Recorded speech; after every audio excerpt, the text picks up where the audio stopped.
Hey gang, I'm going to show you a few more tools. These are going to help with your first assignment that you'll be working on.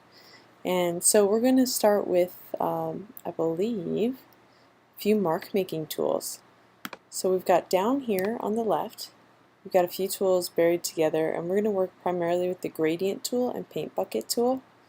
And let's see, one more tool that's going to actually help you choose colors for this demo is your eyedropper tool, which is up here.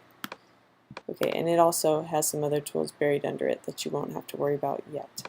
Okay, so basically your eyedropper selects any color you click on, whether it's in the active layer or not. Okay, so if I click here, notice red is down here.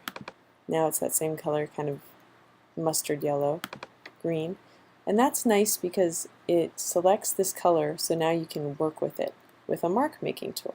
For example, if I have my paint bucket, I can now paint with it. And if I paint on an empty layer, or let me make a new layer down here on the lower right, looks like a page turning over, and I click, it will fill the whole page with green. So you'll often use this to fill either the whole page, or let me undo this, edit, undo, or Command Z, Control Z for those on a PC, or maybe you'll fill one of your selections with it. So active layer, here's a selection, right, and then I will go paint bucket, click, and it just fills that selection on that layer. Okay, you'll be doing that a lot. Now if you use the paint bucket on a photo or an image that's already here, it acts a little bit like the magic wand. Okay, because you have tolerance up here, you're going to notice. You also have contiguous and all layers, just like before. Right, so when I click now, it's on contiguous, and my tolerance is sort of low. If I do it, let's say with this text like I did with the magic wand, with contiguous, notice it paints just where the red is that's touching that. So just like the magic wand, instead of selecting, you're painting. Right? If I take contiguous off and I click there, it's going to paint a lot of the red. If I had this tolerance higher, then it really painted all the red, including red inside me. Okay, so just so you know how the paint bucket works, the other thing you can do with the paint bucket is instead of a foreground color, you could paint a pattern. Okay, and I have my history palette up. This is a useful palette I'm going to go to before I painted on this thing. And I'll just go on my new layer here, and you can see I can select patterns. And there's always more options under the gear, so you can choose the kind of patterns you want. Later you could even make your own pattern. You could define your own pattern with a selection. But anyway, we'll use one of the existing ones. And there you go. Okay, so that's the paint bucket tool. Now the gradient tool, here we go, do a new layer. It's buried under your paint bucket, or I guess it's above it technically. It lives in the same apartment. And a gradient is a blend. Okay, by default, if you have this reset, your blend will be your foreground to your background colors. You can see there's more options that you can use, and even more under this gear. Right, so there's different kinds of blends already made for you.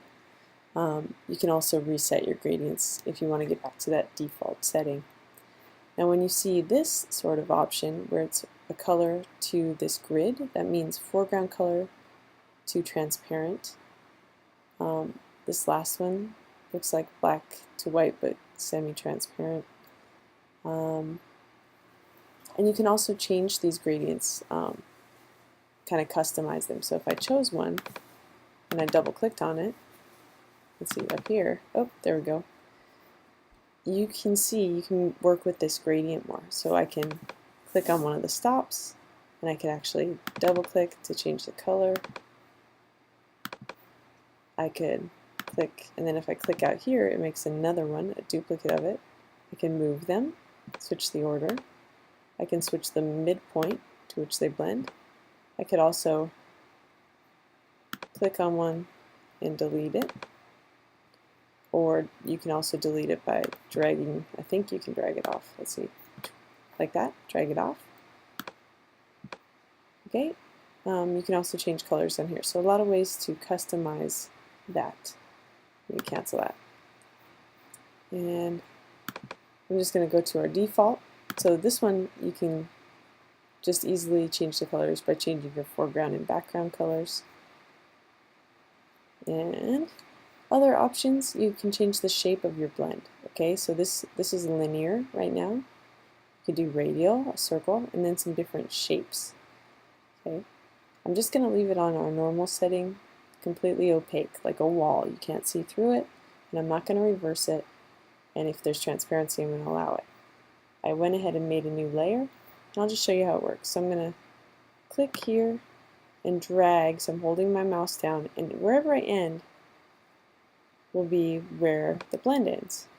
Okay? Do it again. So first color I'm holding, wherever I click the first color will be, wherever I end the second color will be. So you change both the direction and how long it takes to blend from one color to the next by how long your line is and just where you put those points, right? Wherever I click first is the first color, wherever I lift up on my mouse, that's where the second color will be, and it blends between those. Okay? The shapes kind of are the same thing, so this one's the center of the shape to outside of the shape. So you'll kind of get the hang of that. And again, you can do that inside a selection, of course. Okay, I hope this helps you with your first assignment color sampler.